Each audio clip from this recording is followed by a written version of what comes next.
Hello friends, how are you? I Vinod Yadav welcome you all again on my YouTube channel VIN Chemistry।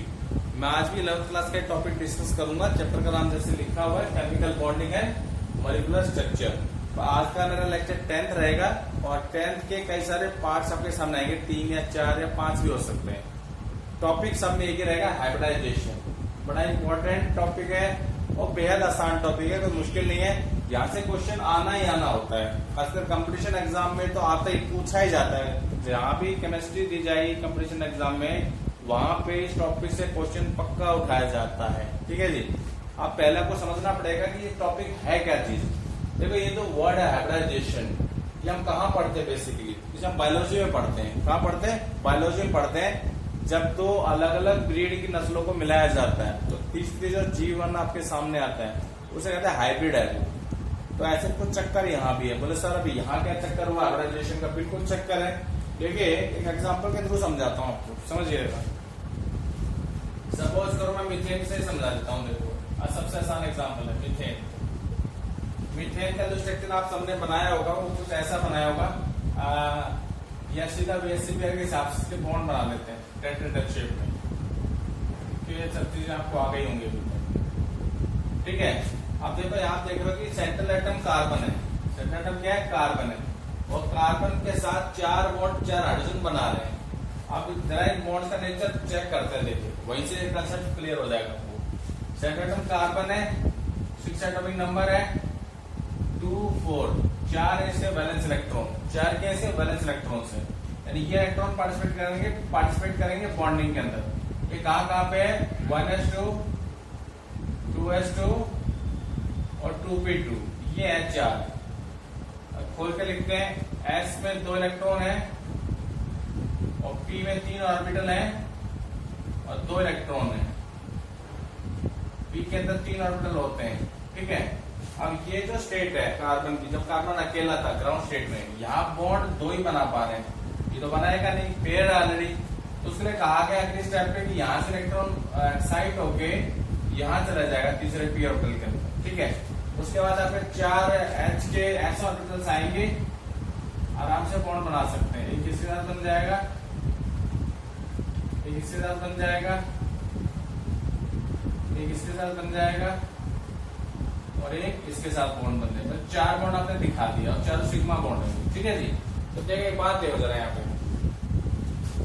इनका अगर nature check करते हैं, nature hydrogen के s orbitals हैं। इस bond का nature ऐसा है, S S, इसका sp, इसका sp,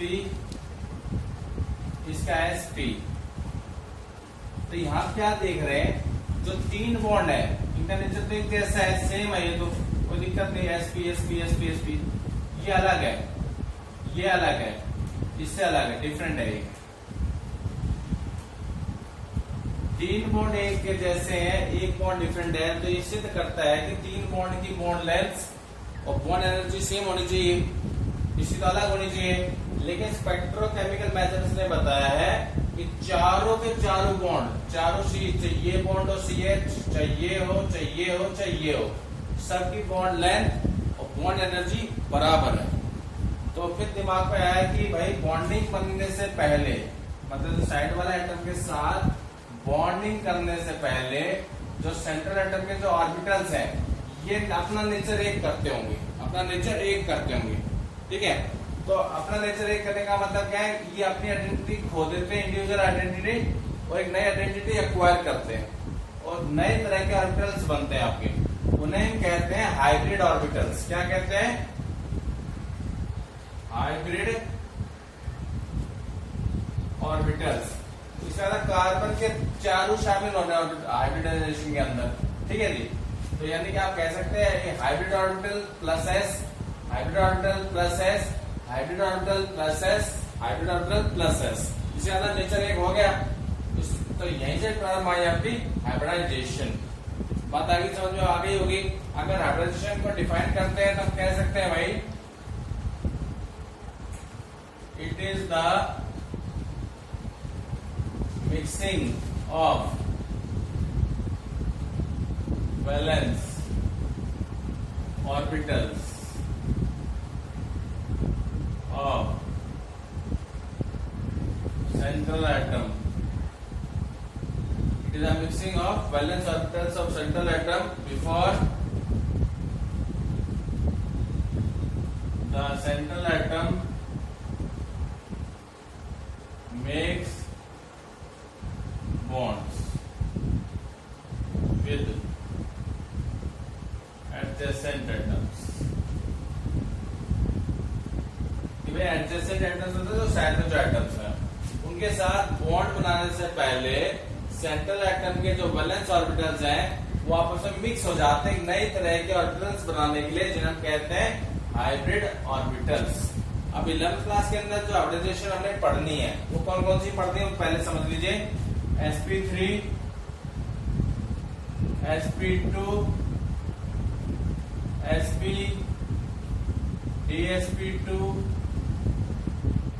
sp2d और d2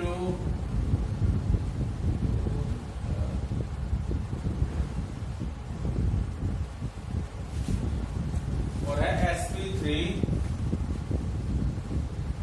d2। इतने ही पढ़नी है हमने तो लगभग इतने आपके लेक्चर आ जाएंगे। क्लियर हो गया आपको? ये दोनों तो एक में हो जाएंगे, ठीक है। देखिए लगभग इतने ऑर्बिटल शामिल हो रहे हैं 1 2 3 4 1 3 4 ये तो लगभग सेम से ही है। तो डी का फर्क बताऊंगा, ये डी आगे क्यों लिखा पीछे क्यों लिखा। ओवरऑल आपके 4 या 5 लेक्चर्स आपके होंगे और ये जो लेक्चर है sp3 का ये इसी में कंटिन्यू करूंगा मैं आज के लेक्चर में, ठीक है जी। तो पहले हम डिस्कस करेंगे sp3 हाइब्रिडाइजेशन को, ठीक है जी। कुछ एग्जांपल्स की मदद से करेंगे। इसका मतलब क्या है? इसका मतलब है ये जो भी मीथेन मैंने बताया था इस हाइब्रिडाइजेशन के अंदर सेंट्रल एटम का एक तो होगा s ऑर्बिटल शामिल और तीनों होंगे p के शामिल, तो बनेगा आपके sp3 हाइब्रिड ऑर्बिटल 4, ठीक है। एग्जांपल समझ लीजिए। जैसे पहला एग्जांपल है मेरा मीथेन, कोई ले लेते हैं। तो करना कैसे हो तो समझिए, शॉर्ट ट्रिक बताऊंगा बाद में, मतलब लेक्चर्स पूरे हो जाएंगे। पहला डिटेल में थोड़ा समझिए इनको। C सेंट्रल एटम है 6 2 4 1s2 2s2 2p2, ये है आपके बैलेंस। तो ग्राउंड स्टेट में आप ग्राउंड स्टेट को GS लिख लेना। ग्राउंड स्टेट एस ऑर्बिटल को ऐसे बनाया तो 2 इलेक्ट्रॉन आपसे दिखाने p के 3 बनाने 2 इलेक्ट्रॉन आप दिखा दें। तो यहाँ तो 2 ही बॉन्ड बनते दिखाई दे रहे हैं, तो आएगी एक्साइटेड स्टेट। कौन सी स्टेट? Excited state. S से इलेक्ट्रॉन उछाल के P को दे देना है, यानी कि लेना है S है, ये P, ये P, ये, ठीक है। अब आएगी आपकी हाइब्रिड स्टेट। तो क्यों आएगी? क्योंकि ये तो S है, 3P है, H के तो SS आने, तो नेचर अलग होगा। नेचर एक करने के लिए चारों एक हो जाएंगे। हम ऐसे शो करना और इनका नाम जो यहाँ लिख देना हाइब्रिड स्टेट में sp3, या फिर सबका लिखना है तो सबके नीचे लिखना पड़ेगा sp3 sp3 sp3 sp3, एक इलेक्ट्रॉन आप दिखा दीजिए। आप अब सीधा मॉलिक्यूल का फॉर्मूला लिखिए आप, CH4 C के पहले हाइब्रिड ऑर्बिटल्स बना लीजिए अपने चारों इलेक्ट्रॉन्स के साथ।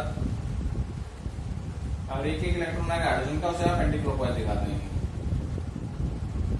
हो गया। अब चारों पेयर कैसे? बॉन्ड पेयर है। कैसे पेयर है चारों? ये बॉन्ड पेयर है, कोई नॉन पेयर नहीं इस केस में, ठीक है। तो बगल में इस्तेमाल करेंगे इसकी BSc पेयर थ्योरी। चारों बॉन्ड पेयर है, सेंट्रल एटम C है, तो ऑब्वियसली शेप कैसे आएगी इसकी? ऐसे तो बनाएंगे हम लोग। इसकी ज्योमेट्री और शेप सेम है।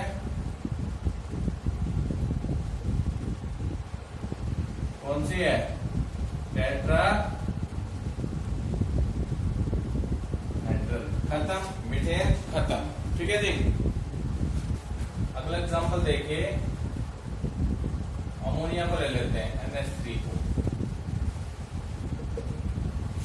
सेंट्रल नाइट्रोजन है 7 एटॉमिक नंबर 2 5, ये 5 इलेक्ट्रॉन जो पार्टिसिपेट कर रहे हैं कहाँ पे? 1s2 2s2 2p3, ये है 5 इलेक्ट्रॉन, 3 तो 5। ग्राउंड स्टेट में लिखिए गुजरे हुए। इलेक्ट्रॉन, पी में 3 इलेक्ट्रॉन है।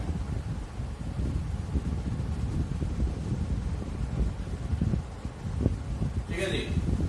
फॉर्मूला के अंदर या लूज स्ट्रक्चर अगर आप बनाते हैं पहले तो पता चल जाएगा कि एन के पास लोन पेयर है। अब लोन पेयर आप इसको रख लेंगे एस वाले को, और ये 3 जो इलेक्ट्रॉन्स है ये पार्टिसिपेट करेंगे हाइड्रोजन के साथ बॉन्डिंग में। लेकिन टोटल नंबर इलेक्ट्रॉन जो रहते हैं मॉलिक्यूल बनने के बाद सेंट्रल एटम के पास, वो सारे के सारे हाइब्रिडाइजेशन में शामिल करने होते हैं आपको। तो यहाँ पे लिखोगे हाइब्रिड स्टेट, चारों को फिर मिलाएंगे,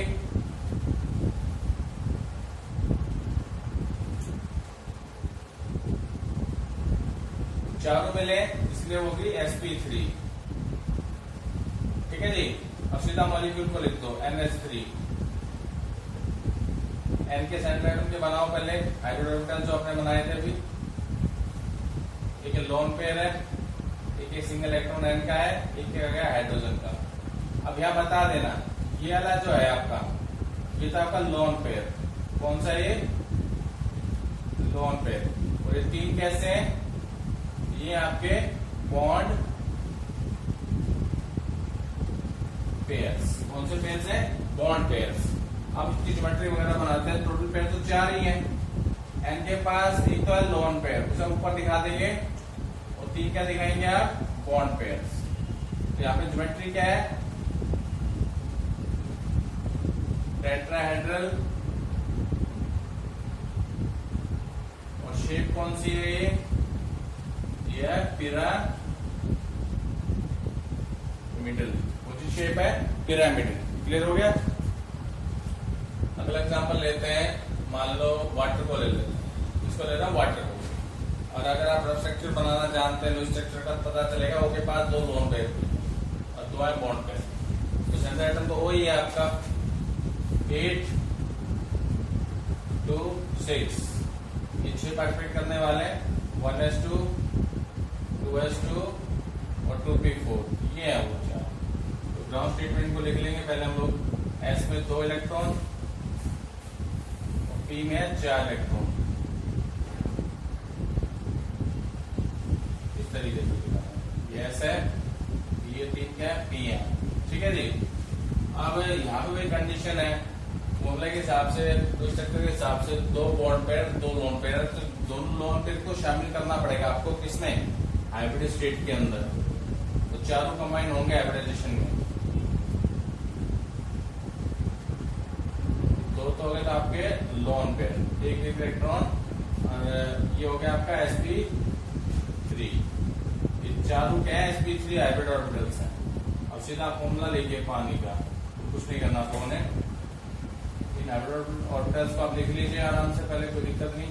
चारों को लोन पेयर दिखाइए, एक इलेक्ट्रॉन O का और एक H का। तो यहाँ शो कर दीजिएगा, ये जो 2 ऑर्बिटल्स में इलेक्ट्रॉन्स हैं, ये था आपके लोन पेयर्स। कौन से पेयर्स हैं, लोन पेयर, पेयर्स 2 पेयर्स हैं। और 2 क्या आपके, ये आपके बॉन्ड पेयर्स। कौन से पेयर्स हैं, बॉन्ड पेयर्स। तो टोटल इलेक्ट्रॉन पेयर तो 4 ही है ना, 2 लोन पेयर 2 बॉन्ड पेयर। तो ऑब्वियसली ज्योमेट्री में बनेगी टेट्राहेड्रल, को बीच में मान लीजिए, और 2 लोन पेयर आपने दिखाने हैं। तो एक तो ऊपर दिखा लो, कोई दिक्कत नहीं है, एक नीचे वाले बॉन्ड पे दिखा देना, और 2 H ऐसे दिखा दीजिए। तो ज्योमेट्री कौन सी है, टेट्राहेड्रल, और शेप अब अलग हो जाएगी। कौन सी है, VSC पेयर अगर आपको याद है, बैंड। क्लियर हो गया। तो ये जो मॉलिक्यूल मैंने लिए थे, यहाँ पे एक सेंट्रल एटम था, एक लास्ट मॉलिक्यूल मैं लूंगा, वो भी आपने 10th क्लास में पढ़ रखा है, इथेन। वहां पे आपके 2 सेंट्रल एटम होंगे। तो ये आपका 4th एग्जाम्पल है, इथेन। फॉर्मूला होता है C2H6, सबको पता है, वो खोल के लिखना है। तो CH3 सिंगल बॉन्ड CH3। ये 2 सेंट्रल एटम है यहाँ पे कार्बन, और दोनों सेम है, कार्बन नहीं है, तो प्रॉब्लम नहीं होने वाली यहाँ पे। तो सेम है तो C लिख लो, 6 2 4। कहाँ पे सबको पता है, 1s2 2s2 और 2p2। ये है 4 इलेक्ट्रॉन। ठीक है जी। तो यहाँ पे क्योंकि दो सर्टल एटम है तो दोनों कार्बन के अलग अलग लिखते हैं ग्राउंड स्टेट्स और सब वगैरह। तो ग्राउंड स्टेट लिखते हैं पहले, C1 की लिख लेते हैं पहले, ठीक है जी। S में 2 इलेक्ट्रॉन है और P में भी 2 इलेक्ट्रॉन है। ये तो गया C1 का केस, ठीक है। इसके बगल में जरा गैप देके दूसरे का लिख देंगे। S के 2 इलेक्ट्रॉन और P के भी 2 electron. S P P P, दूसरे कार्बन का S P P और P। अब लोन पेयर दिखा रहे ग्राउंड स्टेट, लोन पेयर तो कोई दिख नहीं रहा आपको स्ट्रक्चर के अंदर, तो यहाँ पे एक्साइटेड स्टेट आएगी। यहाँ पे इलेक्ट्रॉन चल के वहां जाएगा, S का electron moves to P orbital, ऐसे ही S का इलेक्ट्रॉन भी एक्साइट हो कहां जाएगा, P के अंदर।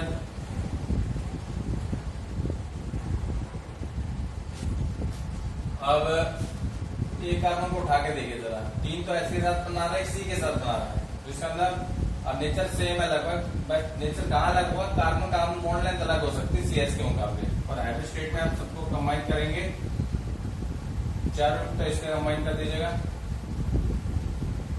Single electron each. ये दिखा रहा है भी sp3 और 4 उसके कंबाइन हो जाएंगे, फर्स्ट सेकेंड थर्ड फोर्थ, इधर सिंगल इलेक्ट्रॉन ईच। अब देखिए, अब मैं लिख रहा हूँ C2H6 को लिख रहा हूँ थोड़ा सा, तो देखिए बेटा जी, ये दिखा रहा है कि 3 तो हाइड्रोजन C के साथ बना रहे हैं, पहले 4 को लिखिए, चारों को ऊपर आने से,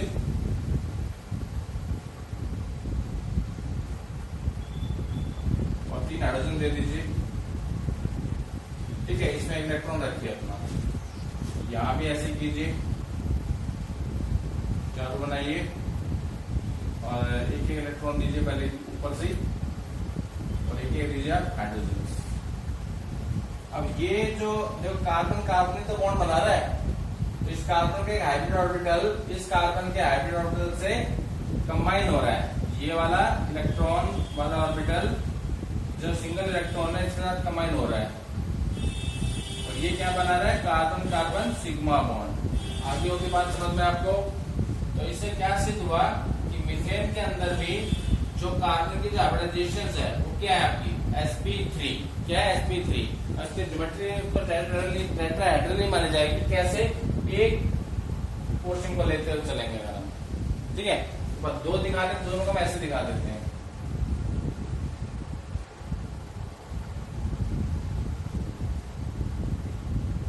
इस टाइप से दिखा देते हैं। आप क्या देख रहे हैं, कार्बन तो 4 ही बॉन्ड बना रहा है ना, 1 2 3 4 या 1 2 3 4। This is all about sp3 hybridization. Hopefully ये लेक्चर आपने समझ लिया होगा। इसको समझने के बाद आप अपने एनसीईआरटी की बुक वगैरह से प्रैक्टिस कर सकते हैं। मैं एक एग्जांपल आपको देके चले जाता हूँ होमवर्क के रूप में, आप इसकी कोशिश कीजिएगा। अमोनियम आयन की,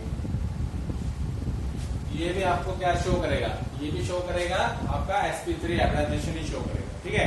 तो अगर आपका लेक्चर अच्छा लगा हो इसे लाइक कीजिएगा, शेयर कीजिएगा and please subscribe my channel. Thank you very much.